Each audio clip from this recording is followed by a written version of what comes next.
All right, good morning, everybody. It's Kyle.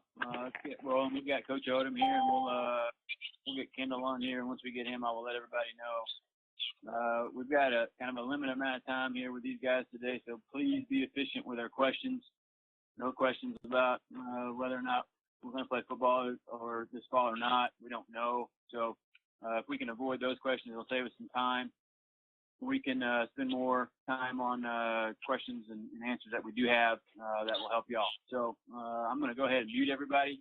I'll bring Barry back up, and then we'll get going with questions, all right? Muted.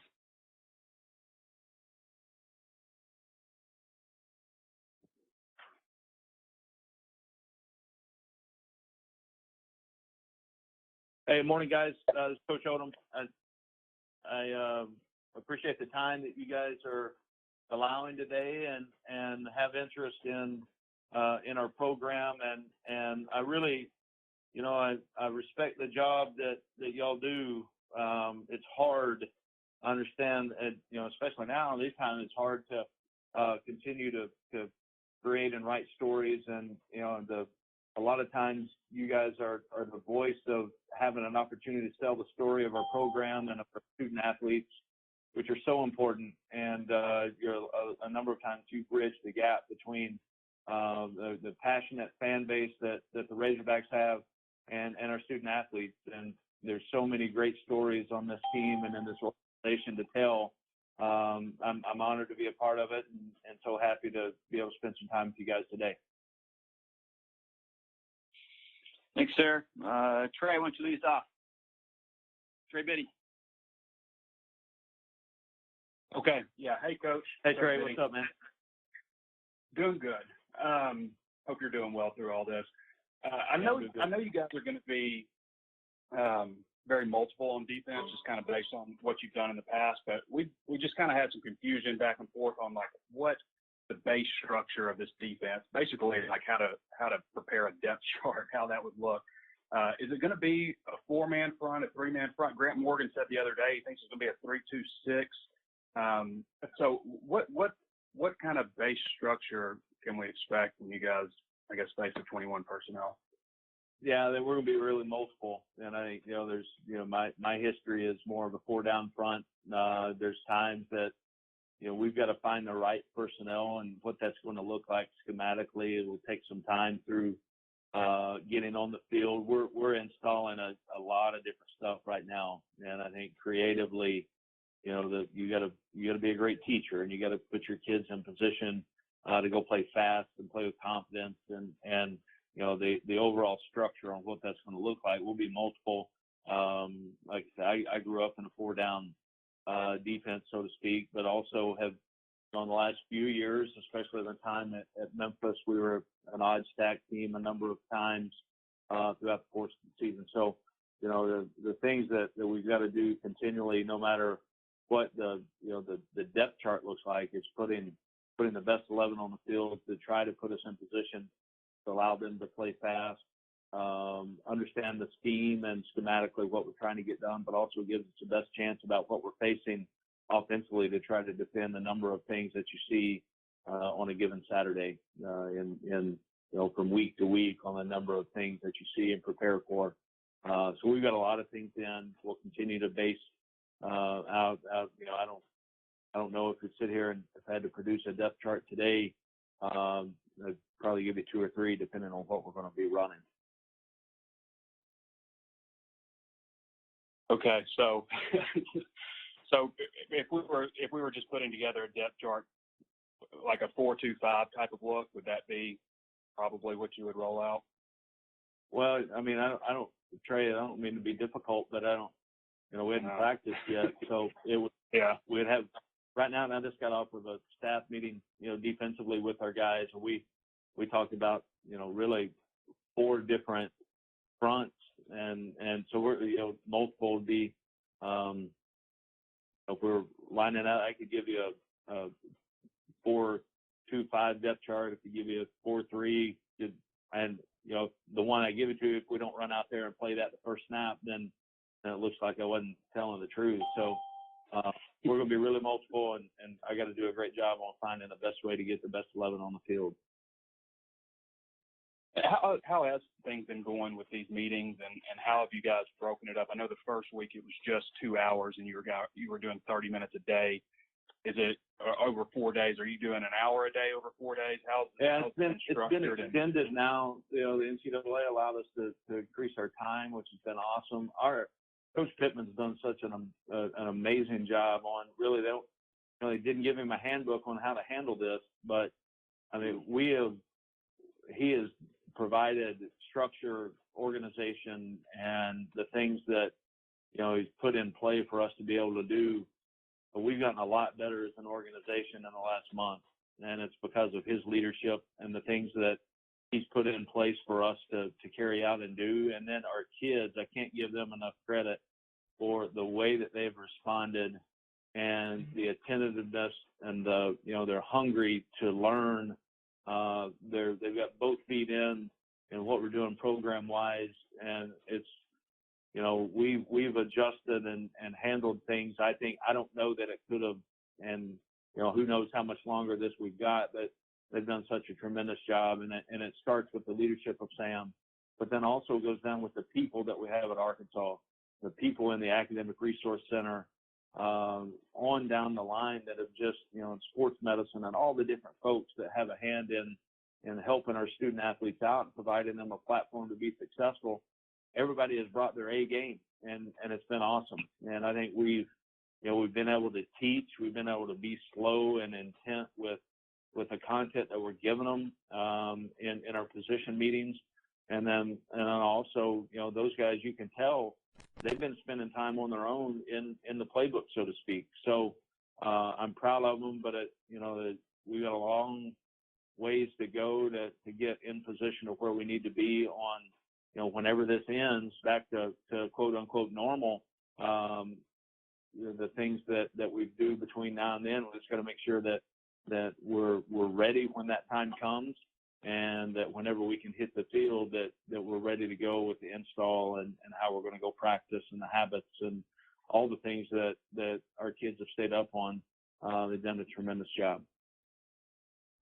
And last question, I'll let somebody else have it. And this may be hard also because you don't have spring ball to do some evaluations, but at this point in the class of 2021, what are some areas that you guys have kind of identified that you really need to shore up in this class on the defensive side of the ball? Well, look, we're really young on defense. You look at just the guys returning in every spot. So I think, as coach has set, kind of what we're looking at numbers going into next year, we'll sign a full class, and we're recruiting heavy every position on the defensive side. And I really like our returning roster and at every spot. I like the ability that those guys have. I'm anxious to get out and continue to develop what they do, but right now we're full steam ahead on really recruiting every spot defensively. Appreciate you, Coach. Thanks.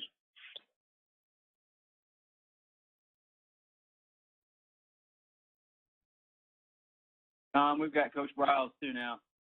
Go ahead, Okay, Tom. thank you. Hey, Barry, I do really appreciate the words you delivered right at the very start of your comments. Yes. I'm sure you guys would much rather be out on the field right now, but the NCAA has even doubled. I think it goes to 8 hours starting next week. So I'm interested, how have you allotted your time specifically? Do you go from just stuff with the secondary guys that you teach them, and now maybe do some full defensive team, or did you even do some of that this week? Is that for me or for Kendal? I'm sorry, I didn't hear. That's for you, Barry, and then Kendal, if you could address that as well, how you spent the time. Well, the thing, coaches, like I said early on, I can't give Coach Pittman, enough praise on how he's handled this, because there's a lot of things that come your way as a head coach that they didn't give you a handbook on how to do it. So he's been awesome, and he's provided leadership in every turn of what has gone on, and he's really provided a calmness around our organization and a direct plan on, this is what we're doing, this is how we're doing it, and now let's go to work. And so going into this week, we've spent time really a little bit every day with our team. over the meetings, and that'll sounds like it's increasing for next week. So we have gone back, and at least defensively, and we've got enough in from an installation standpoint that we're able to reteach it and back it up with some video of clips of how the structure looks and how, and it's a different teams that we're watching as we compile these things. But, being a coach is really, there's so many different layers to it. At the end of the day, man, you're a teacher, and you've got to be able to provide the content, and everybody learns differently. Some guys learn by drawing the plays or the blitzes. Some guys, they've got to see it visually. Some guys have to walk through it. Everybody's a different learner. So I think over this time, I've become a better teacher because we've got time to be able to do that. And you go back to square one and you teach, and don't assume that they know anything, and just take it day by day on continuing to push them, motivate them, but also provide them the opportunity to learn at the pace that they need to. And so it's been really good, and our kids have done a heck of a job on retaining information, but also making sure that they're hungry. They're a hungry group to want to succeed, and they understand that this is part of how they're going to be successful, is understanding what we're trying to get implemented with our offensive defensive schemes. Okay, and Kendal, for you, how do you split your time between just with the quarterback and then whole team, and how do you project that for next week when you have even more time? Yeah, we spoke about that this morning, and I'm traveling right now, so I apologize if I do lose you. I'll call right back in. But we're going to talk about that. We talked about this morning as a staff how we want to handle the new rule with gaining 4 more hours a week, and just trying to make sure that we're not. What we don't want to do is hold these kids to the fire when there's not stuff that we can be teaching at that point. There's if you get 4 hours a week, as coaches we've gone through it, and said he's reteaching, and we're doing the same thing offensively. We want to make sure that if we are using all that 8 hours, that we're not just holding the kids' feet to the fire. We're actually being able to teach and use that, and when it's done, it's done. So there's so many different ways to skin a cat at this point. Obviously, like Coach said, there's no handbook to how you handle certain times like this. Once again, I'm going to say the same thing as Barry said, but Coach Pittman has been unbelievable as a leader, providing us with the details on a day-to-day basis of what we want to get done and have a plan to go out and execute it. And it's been good. Everybody is on the same page. This is a new job and a new journey for all of us, and we feel very blessed to be able to represent the Hogs. And nobody loves this program more than Coach Pittman, and he's got a staff that respects him. So we're doing everything we can to help him be successful, help Arkansas be successful, so the people in this state can be very proud of this football program. And our kids are doing the same. They're working out. We're not able to get video footage of what they're actually physically doing, but they're working out. They're talking to our strength staff, and what we're doing offensively is we're also having quizzes. So we meet with those guys all week. Then there's quizzes that open up that they can go into an app. They take those, we get that information, and then we go back over that information with the players the next day. So it's kind of like Barry said, we're teaching, and then we give assignments, and we grade it. Okay. Well, Kendal, how comfortable do you feel with how you feel the players are picking up the playbook? I feel good at where we're at. It's kind of a loaded question because everything is really calm when you're sitting down looking at a computer and, you don't have somebody on the other side of the ball that's trying to knock your head off. So you can be calm in these environments and be able to retain information. That's one thing. But to go on a field and execute seeing signals and your alignment and physically putting your body through that and doing it, that's another. But what we can do right now, I feel really good about where we're at. We had an offensive staff meeting this morning. Feel really good about where we are at, especially from a skill standpoint, which we're a little further along than the offense with with the O-line with Coach Brad Davis. He has used this, which I think is excellent. He's used this as really a slower period to be able to really teach the fine details of O-line play, and that's they're going a little bit slower, but I think it's warranted. I think that what he's doing is perfect for what we need, going through all the details of offensive line play and teaching fronts, teaching defenses, teaching the things, it's allowed us to slow down and teach more defense as well. So feel good about where we're at. Thanks, Kendal. And my last question for now, for Coach Odom, couple of early enrollees, if you could comment, please. Miles Slusher and Keelan Burrell, if you could comment what you've seen out of those two. Yeah, both of those guys have, the time that we had them and went into our off-season workouts. I'll start with Miles.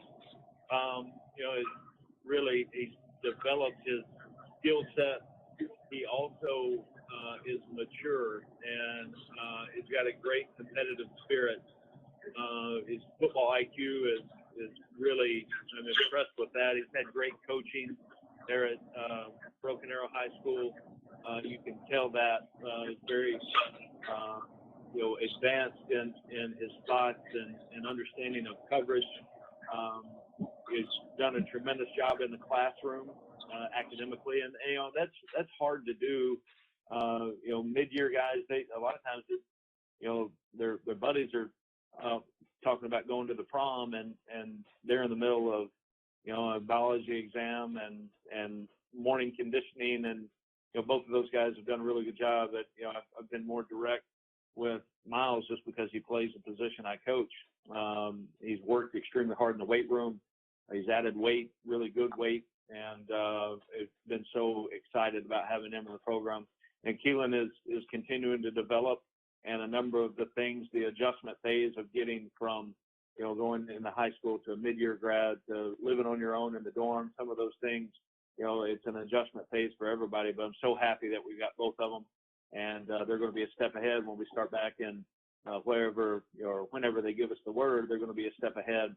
And I've challenged Miles that you're not, I'm not going to look at you like a freshman, and it doesn't matter, because once they're ours, then we coach them and teach them, and it's our job to get them in position, no matter what their age is, get them in position to understand what we're trying to get done with the play calls, and they're responsible and accountable to our football team to playing their best.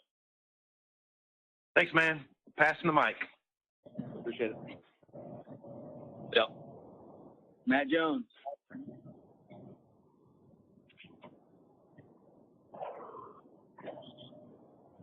Matt, you there? Yeah, hey Kyle, I'm just doing a listen only today. Okay. Let's go to Nate. Yeah, Kendal, I'd like to just whatever your evaluation is that you've seen on film of Rakeem Boyd and just your dealings with him personally, and what you've seen of him so far. Yeah, you're cutting out just a little bit. You're talking about my evaluation of Rakeem Boyd on tape and just my feelings of him as a person being around him. Is that correct? Yeah, and just what your dealings with him so far. Correct. Okay. I've known Rakeem for quite a while. I recruited Houston. I was at another institution, and I remember Rakeem from high school. A very talented back. The thing about him is he's a really powerful runner, but he's got good elusiveness as well. And then he's got good ball skills. He's got the drive. He's got the 1-2. He's a big kid. He's 205 pounds. He's broad shoulders, and he's got long speed. He can run. I think he's an all around every down back. Really excited to get on the field with him. As a person, I've been so pleased with his leadership. He's been successful, and there's not probably only a handful of guys on the roster right now that have come back that have had a lot of production and a lot of success, and he's one of those guys. And those guys can do two things. They can kind of pull down your team, or they can really uplift your team. And Rakeem's been one of those guys that has led by example on a daily basis by being on time to workouts, by busting his butt in all the workouts and what we were doing, and then being very engaged once we did get a little bit of football stuff going. So Coach Smith, our running back coach, is a tremendous coach, and he's great with, just being a people person, and Rakeem and him have a great relationship, as do I, and excited for the future for Rakeem. Since he could have gone to the NFL draft this year, do you handle him differently once you all get a preseason practice in as far as scrimmaging and that kind of thing, contact? Yeah, I think you cross that bridge when you get there.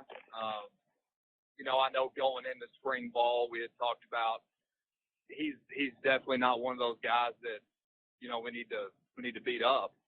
We know that he can play, but he also, his offense is different. The terminology is different. The signals are different. The tempo is different.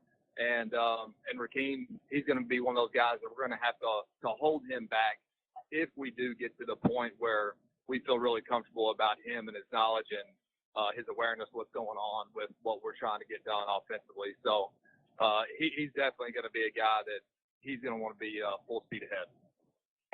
And Barry, I was going to ask, just is really with all the multiple offenses, the spread offenses, is there even anything such a thing as a base defense anymore? Well, I think there's always, your base core philosophies, beliefs, and foundations on how you want to play defense. And more than anything, that overrides the initial structure on what schematically you're going to look like exactly. So those are more things that we're building on every day. It's the ability to influence them and the spirit and competitiveness that it takes to play good, solid defensive football. And it takes the 11 guys on the field understanding, their job, where they have help around them, what we're trying to do within the play call. And then you want to take away what that offense does and what they do really well. You want to try to eliminate some of those things. We're teaching elementary football 101 and starting from the ground, trying to build the foundation in such a way that it's going to carry us when we need it in the times of whether it's situational football, third down, for the 2-minute drill, last play of the game, all the different things that go into teaching football. We've been able to spend time on all those things. And again, I said it before, but I'm excited about what this team has retained, the information that they're seeking. They've got some competitiveness about them on wanting to learn. They're hungry to be in a position to be coached. And I'm so thankful and honored to be a part of this staff and building this program of where we all want it to be. Thanks. Yeah, somebody else can take a shot at it. All right, Bob. Hey Barry, how you doing? Hey Kendal. Barry, first of all, I guess Julius Coates, I guess he's one of the early guys. What did you see from him in the workouts and whatever you guys were able to do, and kind of what do you think of him? Hey, Bob, good to hear from you, man. Hope you're well. The things with Julius, we initially, and I had known about him before I got to Arkansas, but he's a big, tall, long, explosive athlete that, the work that Jamil Walker and Ed Ellis and their staff have done in our strength and conditioning area has been unmatched. I mean, those guys, that transformed, Julius for one, he gained, I don't know how many pounds from when we started in January to when we were, had the change in things, but he had transformed his body, become bigger, stronger, leaner, faster, quicker, all those things. And Jamil has put together such a great plan on the mental side of coaching our team, but also, advancing them physically. And I would say we had a before and after picture of what Julius looked like from the day he walked in to where he was, when we cut loose here, maybe transformed as much as anybody. And then our defensive line coach, Derek LeBlanc, is one of such a great teacher and one of the best in the business. Was at Kentucky for a couple of years, and they're got a lot of respect for the things that he did there, the way that they played. And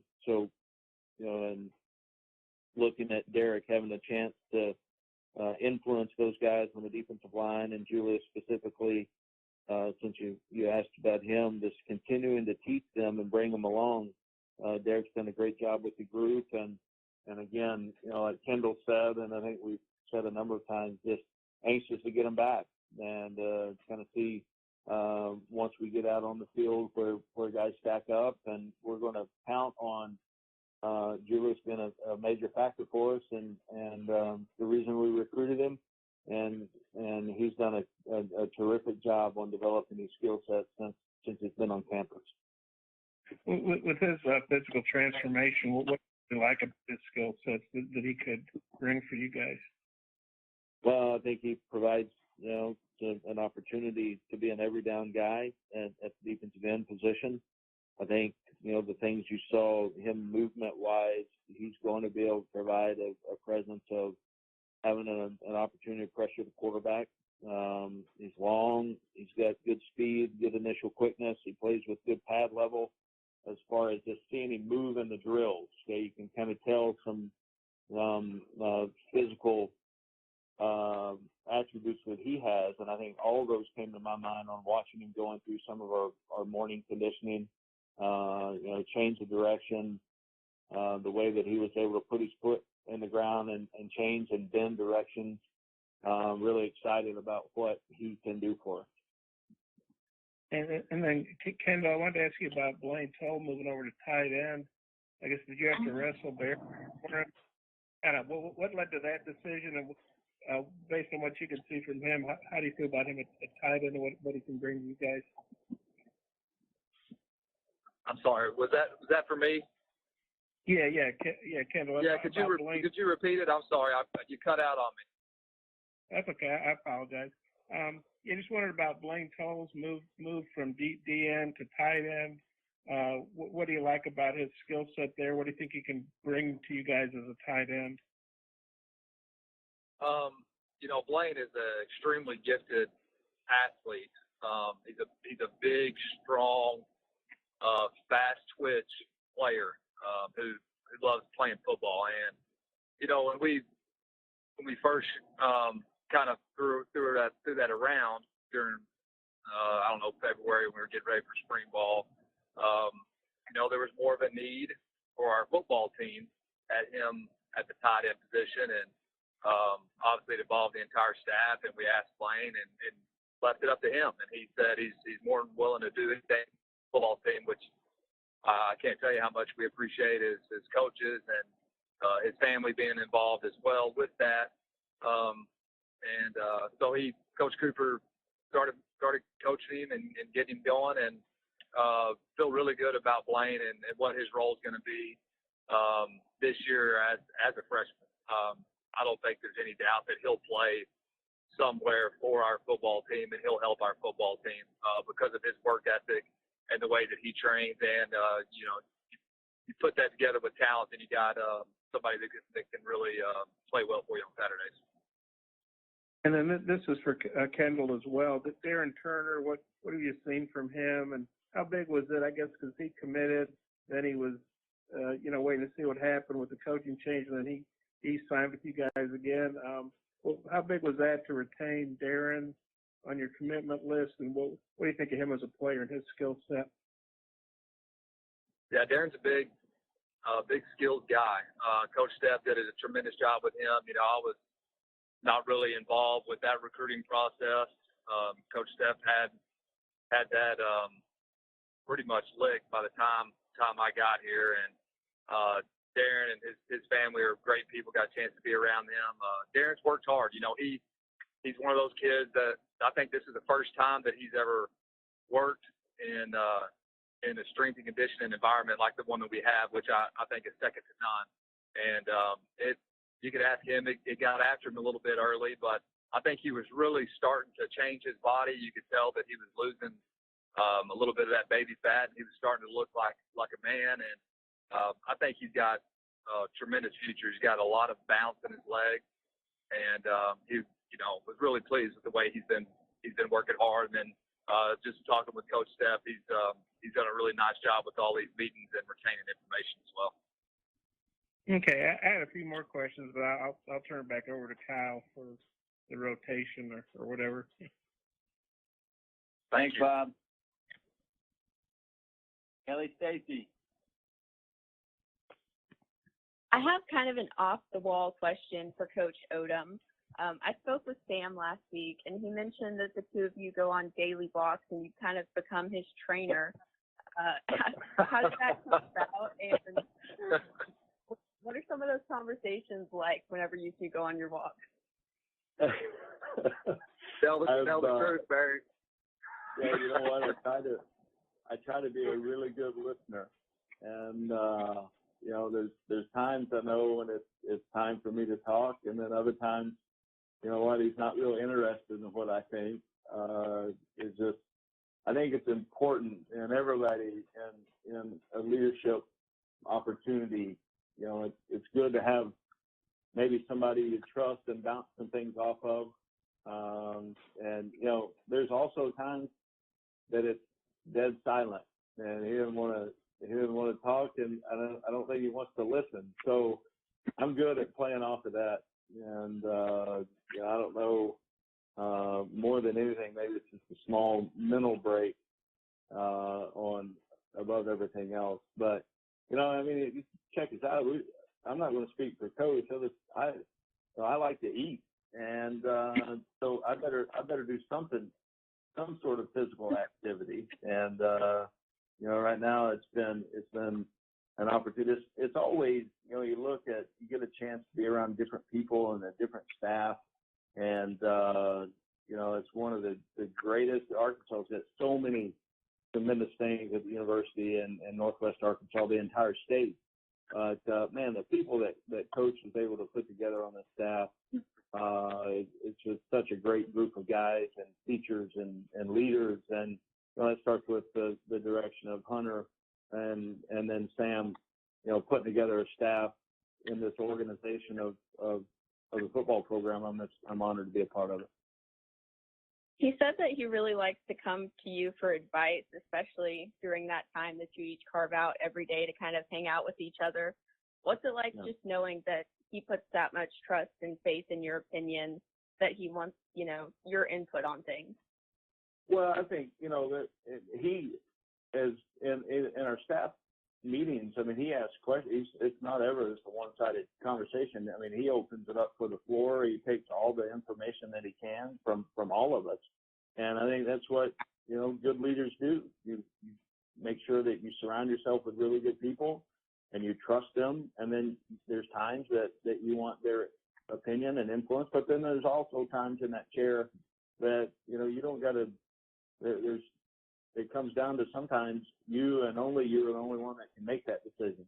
And he's got a great feel for it, man. He's a heck of a person and a tremendous leader, and that has really filtered throughout our entire organization just on the way that he handles business.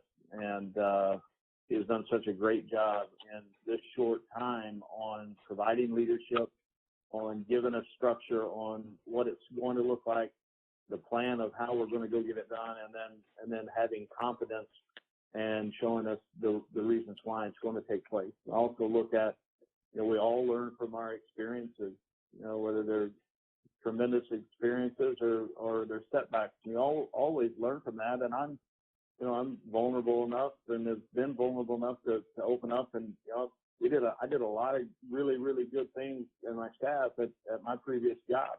And there's also things that when I get the next opportunity that I'm going to change a little bit. And that's life, right? That's every day you continue to make the best decision, provide yourself with, the opportunity to move that organization forward. And again, we got a heck of a staff. And I know that he spends time with Kendal, and I know he spends time with, guys on the offensive side of the ball. And I do the same thing defensively. I mean, Sam Carter is coaching our corners. Derek, I talked about earlier, our defensive line coach, LeBron, and then Ryan Rose, our linebackers coach. They're really good coaches on that side of the ball. I'm fortunate to work with, and believe me, I don't got all the answers. I'm asking. We're trying to collectively put together the best we can, ultimately, to give our kids a chance to be successful as student athletes. I have one more question for you, which is, he said that you started coming up with kind of a list of times and personal bests on these walks, and that he would much prefer to just, take his time, but you've decided you guys are going to kind of set some goals. Was that just to encourage you both to keep at it?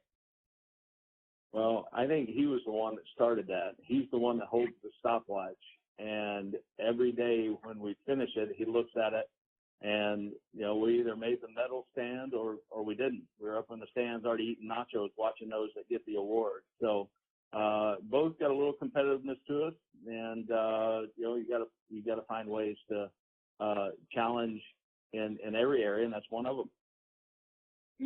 All right. Thanks, Coach. You bet. Mike Irwin. For both coaches, I know this has been really hard on the players, being scattered and not really knowing what's ahead down the road. And Coach Pittman said on the SEC Network on Wednesday that he'd gotten some good news that the dorms would open on June the 29th, and he immediately passed that on to the players because he wanted to give them hope. Have you had a chance to kind of just evaluate how the players received that news, and did it help? You feel like it was good news and it helped them, and it motivated them? Barry, you mean Go ahead, Kendal. Go ahead. Yeah, from what I've heard from the other assistant coaches with that news coming out is, the guys are chomping at the bit to get back.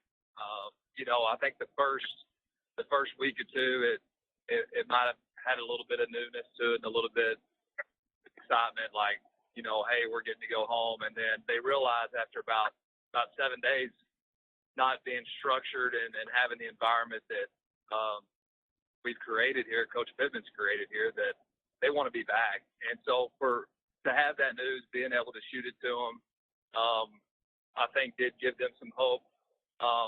But still, with that being said, the highest concern for everybody right now is being safe and being healthy. And we're definitely going to adhere to every policy that is out there right now. And Coach Pittman, we talk about it on a daily basis. We want to be able to get back in here and be able to work, but we're going to make sure that we're doing everything the right way and keeping everybody safe and healthy. And then once we do get back, we'll figure a schedule out. We'll put it together collectively with support staff, strength staff, football operations, and everybody to try to kind of work backwards from that first game and see how we're going to be able to implement everything to get ready to play.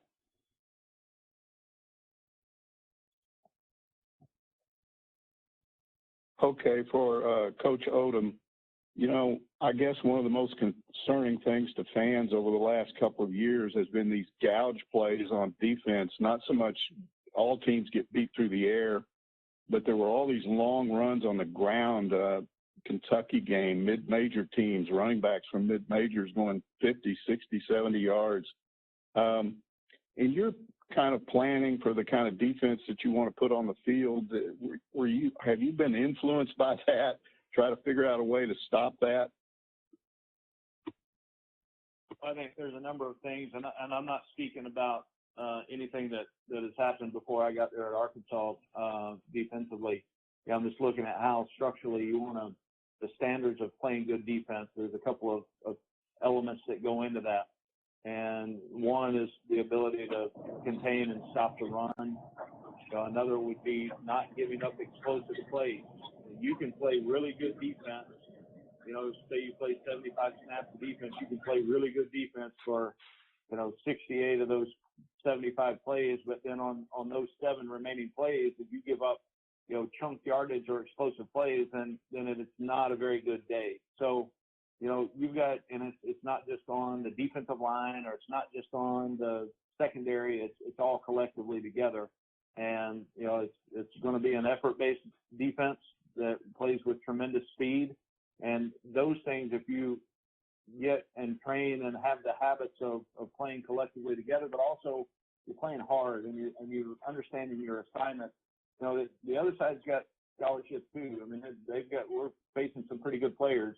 So there's going to be times that they make some plays. Okay, that's going to happen.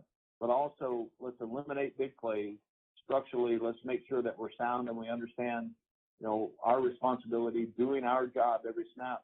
But you look at, bottom line, our best way that we can play good defense is making sure that we don't give up explosive plays. We find ways to create turnovers and give the ball back to our offense, give them another possession, and continue to find ways effectively to get off the field on third down. Because if you can do those elements, then your numbers start to decrease defensively. You've got to be a really good tackling team. And all of those components go into playing good defense. And, ultimately that's not giving up big plays like you're speaking about. Coach Briles, Coach Pittman said the other day that he's still in the position of trying to recruit the players that he has because this is a new staff. And one of the ways, obviously, you do that is you got to have leaders. You got to have guys that kind of buy in and then they're passing it along to the other guys. I want to ask you about Felipe Franks because you're new, he's new, but some of the guys have already talked on these teleconferences about what a good leader he's been and how he's influenced them. Could you address it a little bit? Yeah, I think Felipe, he's when you go after guys that are graduate transfers, obviously you have to have people that are going to come in and change hopefully help change your program for the good. And Felipe, we feel like was one of those kids because he's done it at a really high level. He's been successful, and going through all of our research on him, talking to different coaches and players that have known him, he's a great kid, great locker room guy, and extremely hard worker. So he checked all the boxes for us, and he's been great. We've been very pleased with Felipe and his ability to go through workouts and in the weight room and doing everything that those guys ask. We just want to see him throw a football. That's the craziest thing that, I've been around him since January, and I haven't seen him throw a football because we haven't had the opportunity to be able to do that. And it's kind of important playing that position. So we'd like to be able to see that. And that's all the QBs. Those guys are, they're all in the same boat, and they've had their team-led workouts. Well, they'll get together with receivers and they'll throw around and do that stuff. But we're excited to have him. We're excited what he can bring to this football team and add to it. We feel really strong about the quarterback room that we have with all of those guys collectively. So excited for him and what he would like to be able to get done with his last stretch here, senior year.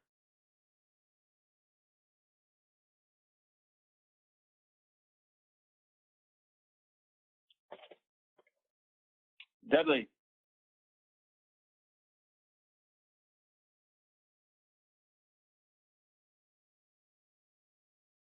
Dudley, do you have any questions? Just going to ask a little bit about how recruiting's been different during this time. Obviously, you can't go out and watch the spring guys, but how have y'all tried to be creative in that regard? Really, this is Coach Odom. I'll go ahead and take it. I know Kendal will follow it up, I'm sure. But, I really, the ability to continue to work, other than not being able to leave campus, it hasn't changed. I mean, we're, every day we've got certain number of guys who are getting through from an evaluation standpoint. I mean, you sure wish you could see them in person, but you're getting all the information that you can. But you also understand that, the high school coaches, they're kind of going through the same things we are. So the access to be able to get a hold of them has been, we've talked to and connected with more guys in that regard than maybe we would if we were out on the road, just because the ability to connect with them over the phone. Now, I wouldn't trade that for having the chance to go see it with your own eyes. But at the end of the day, you've got to really, recruiting is developing relationships, and that takes time.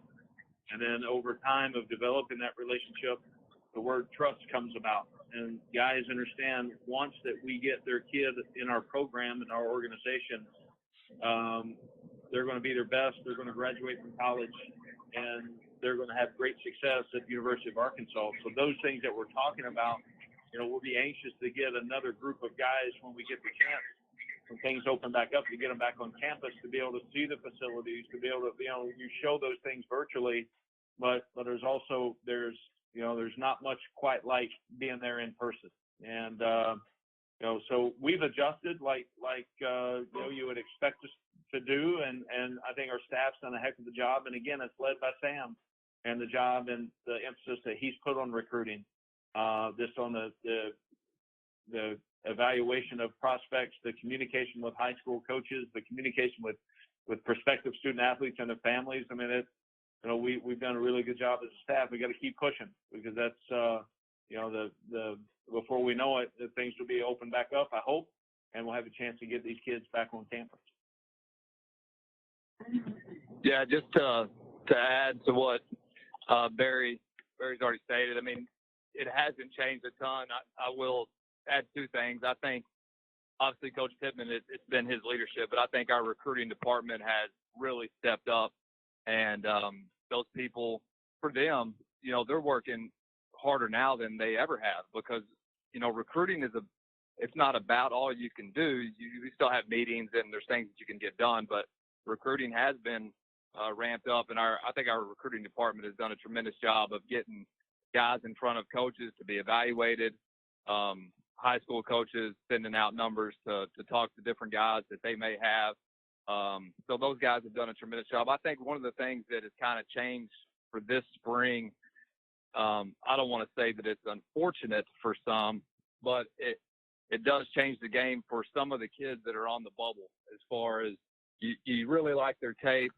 You think that they got a great chance to play in the SEC West, and you want to evaluate them, and just not being able to go evaluate them in the spring to see, is that kid 6'2"? Does he have broad shoulders? And to see all those things and talk to various people within the high school who touch him on a daily basis, those are the things that it makes it a little bit more difficult for coaches across America that are trying to evaluate kids. And it's a little tough on some kids that are the bubble kids that need to go to camp, that need to have that spring ball, that to be able to show themselves in front of different coaches on all levels. And so, it's going to push, I think, recruiting back a little bit for some. And I think at the end of the day, it's all going to work out, because tape doesn't lie. And if you're a good player, you're going to be found, because there's just no way to hide anymore. But it does slow it down a little bit, I think, for this spring for some kids. Thanks very much. Yes, sir. Hutch. Yeah, this is for both coaches. Maybe it's Coach Briles first. But, when things do get ramped up, and this is y'all being a first-year staff, do you anticipate with needing to have a condensed playbook, or do you feel confident that you're able to get everything in with these meetings that y'all are able to do? It's something that we've talked about as a staff, offensively and defensively.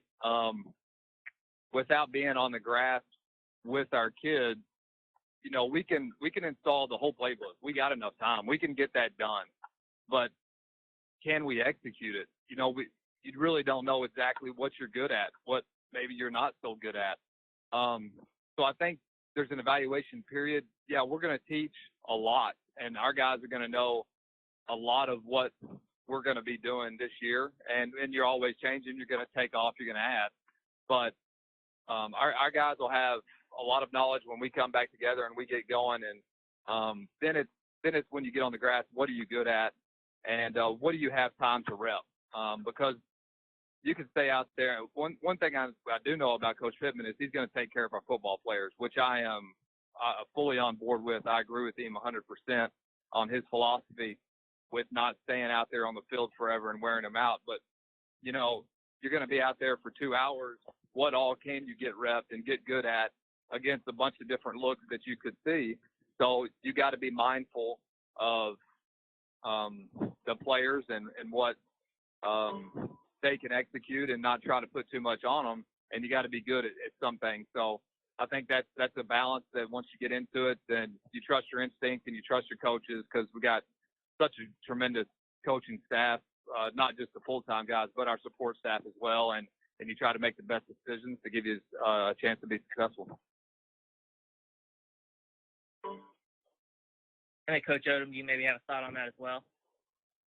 Yeah, I think, defensively we've got more in right now than probably we would if we were finishing up spring practice. And, we've been heavy on the install. And like I said earlier, we'll go back and start reteaching that. But also, as Kendal said, you want to find out really what you can do. We've got an idea on a number of things that we can do. But, the more and more that we can continue to teach, we'll continue to push. And you can tell, through the install, are they really grasping it? Are they understanding and retaining the information? Have you taught it well enough? So we're pushing them, and, they're anxious to continue to learn. And, the thing that we want to do when we hit the ground running again is to make sure that we can go execute the things that we put in. And we'll have plenty in, when we get back at it, that we'll have opportunities now to go get it on video and whenever that time's come and really teach it the details of every single call on what that looks like. And, the kids have, as I mentioned a number of times, they've picked the stuff up and now let's go do it in a stressful situation with, the way that defend, out in space and maybe you give up a big play mentally. How do you snap back and get back and play the next snap? Those are some of the things I'll be anxious to see and teach when we get out on the field. Appreciate it.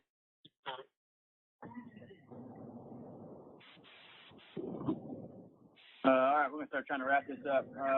Trey, I know you got a few questions for Coach Briles. Yeah. Hey, Coach. Hey, Trey. I was curious. This is just kind of a terminology thing, but, we hear about offenses called power spread, air raid, West Coast, basketball pace and space, dribble drive, all these different things. And I've heard yours referred to by others as veer and shoot, spread ISO, but I haven't ever heard if you have a specific term that you refer to your offense as. Hopefully it's productive.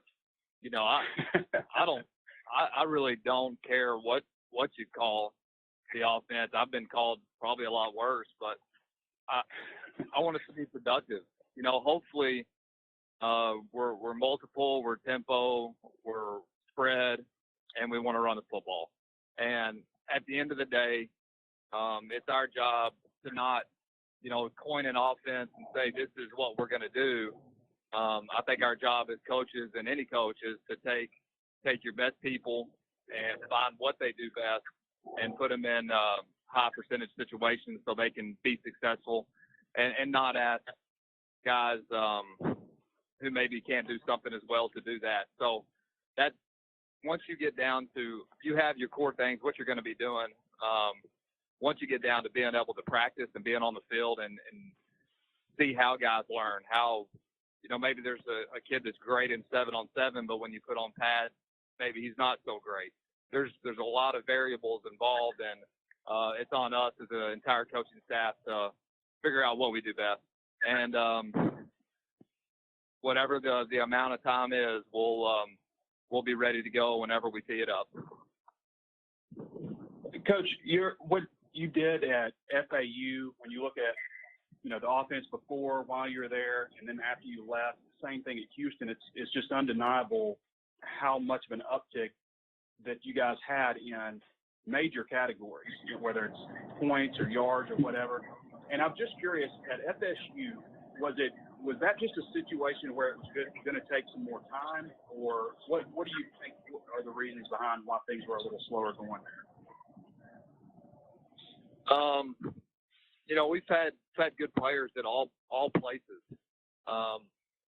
You know, I don't want to speak specifically, you know, at Florida State about, you know, maybe what wasn't well. Obviously, I should have done a better job, and our coaching staff should have done a better job. And it starts with me. So that's probably the main reason is, you know, why we weren't as successful is I just didn't do a good enough job getting us prepared to play. We had some good players, and you know, sometimes the ball bounces the right way, and sometimes it doesn't. And that's Coach Odom talked about it earlier.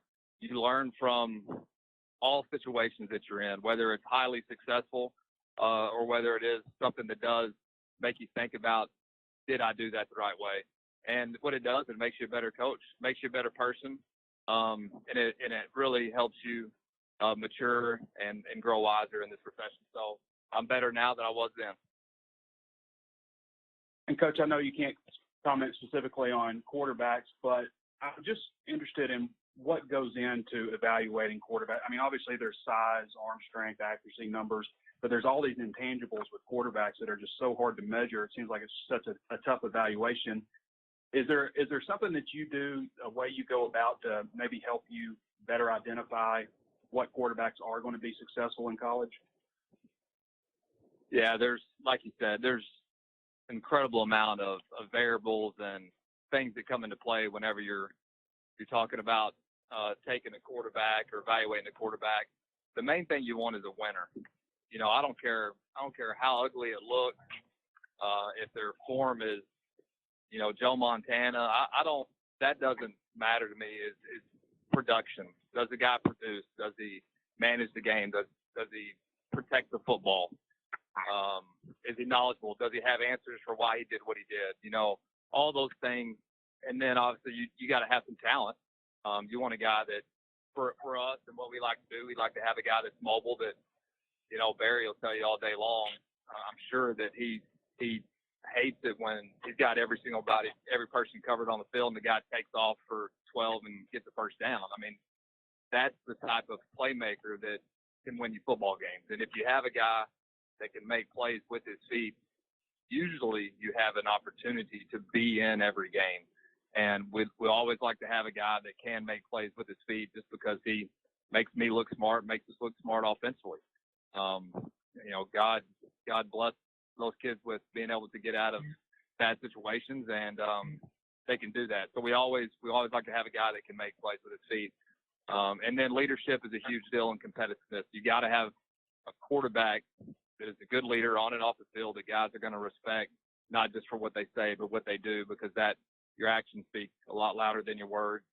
And being consistent with that, and then a competitor. If you're not a gritty, determined competitor playing any position, you will not survive, but especially the quarterback position, because as we know, there's going to be good days and there's going to be bad days, and that's talking practice, that's games, that's everything. So you got to be tough. Really appreciate it, Kendal. I have one more. No problem. Barry, if that's okay. Hey, Barry, this is just another terminology type of question, but yes, in this day and age with all the hybrid positions and edge guys and stuff, I was just wondering, is there a specific term that you use, whether it's, you know, a jack, bandit, rover, nickel, or whatever, some specific terms that you use to describe different positions? Yeah, and some of our times over the last couple of years, you know, we've adjusted with that spot, and you know, right now, this terminology-wise, one of our ends, you know, that we could use, it would be a jack position. Yeah. This terminology. Is that more your speed rusher? You sure hope that he develops into that. Yeah, you bet. Yeah. Gotcha. Appreciate it, Coach. Thanks, man. I'm good, Cody. You got one, Kendal? Yeah. Kendal, I'm curious how the teaching virtually has gone for you personally. Like, what do you like about it, and what's the prep been like, you know, before hopping on there, guys? I didn't catch the back half of that question. What been like? Yeah, what's the prep been like before hopping on with the guys? Are you doing more prep beforehand, or how's that going? Yeah, we've actually the meetings have been great. The guys have been on time, responsive. The technology that we're using has been really good. Our video guys have done a great job setting us all up and making this a really streamlined way to do it. So that part of it's been really easy. I think our guys are enjoying it. We try to change it up and, throw on a YouTube video of Drew Brees one day and try not to be so monotonous with it. But at the end of the day, it is a meeting, and we are teaching football and learning football. So the meetings have been very productive. Our prep has been a little bit more than normally it would be because we're not able to be in person with them and being able to show them things and me signal in front of them and all of those things that come about with it. So the prep has been a little bit more just because of the time. I mean, an hour meeting every day there's a lot of things that you can cover in an hour, and our support staff and GAs have done a tremendous job of getting all of that ready for everybody offensively. So it's been real easy. Our guys have done a great job with it. And I'm curious about your impressions of the receivers group. How have they kind of taken to it? Taken to the meetings? Yeah, sorry. It's been great. Coach Stepp, he's running the receiver meeting. We have our installs that we've gone over as coaches and make sure that we all feel good about what we're putting in front of the players, what we're teaching the players, and we let our coaches coach. I mean, Coach Pittman has hired a tremendous staff, and I'm having meetings with the quarterback. Coach Stepp is coaching the receivers, and so he does a tremendous job. And we'll get back together afterwards and see, do we need to add more, how the guys handling it. And from everything that he said is that the guys are learning and they're retaining, and that's what you want to hear. And it's still been fun, and they're asking questions. When they stop asking questions, then that's usually when they're getting a little bored because, when they go silent on you, then you know that, hey, it's time to take a break and let's get back together. But when the kids are involved, they're asking questions, and you have dialogue throughout your meetings, then you got a good thing going, and that's the way it's been. Appreciate the time. Yes, sir. Thank you. All right, Tom, why don't you wrap us up here with a couple? Yeah, just real quick, Kendal, knowing why you guys brought in Felipe Franks, do you zero in a little bit more on stuff that he's really comfortable with within your scheme, or is that something that comes later? Well, you don't know if we're talking in the now because you haven't been able to be on the field with him. We've seen him play on tape. You know that he's athletic. You know he's got a big arm. You do know those things, but you haven't lived it with him. So you don't really get to see how fast the process is and how fast he gets the ball out. There's so many different variables if you're trying to play a game and not play a game. So, once we have time and we're on the field, not just Felipe, but with all those quarterbacks, then we're going to tailor to what they do best. Absolutely. All right. And for both guys, adding the extra 2 hours or 4 hours this coming week, can you do more complete offense or complete defense stuff, or is that just too bulky to try to get the whole side of the team on? I think you're always looking for ways to be creative in your teaching, whether it's with the segmented groups or the entire unit. And like Kendal said, you incorporate different videos to be able to show what you're teaching, to change the pace a little bit. So when you add that time, it's time for us to be, as interactive as we can be on, slowing the pace down, but also pressing enough that with the entire group. And then, structurally, for me, I can spend time with the entire defense on talking situational football and talking some of the things that we've briefly touched on but can go a little more in detail with that for the entire group. Yeah, kind of the same offensively. What Barry is saying.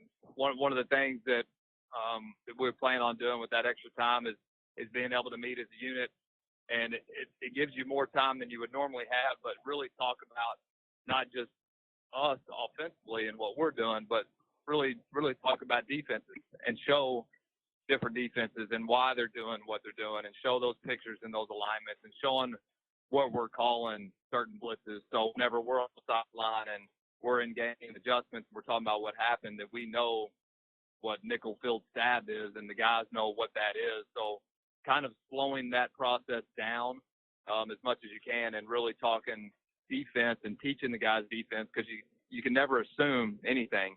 And it's better to be able to go over all that, and you know, it helps us as coaches as well. We're a new staff together, and make sure that we're all, when we do see it on Saturdays, that we're able to verbalize that and be on the same page and know exactly what we're getting. So I think that's one way we will help. And then, like Barry said, being able to talk through situational football as a unit. Hey, guys, really super appreciate your time, and we all hope that we can see you on the field here pretty soon. Thank you so much. Thanks. All right, that's going to wrap us up. Thanks, Coach Odom and Coach Briles. Appreciate your time, and appreciate everybody else's time today, too.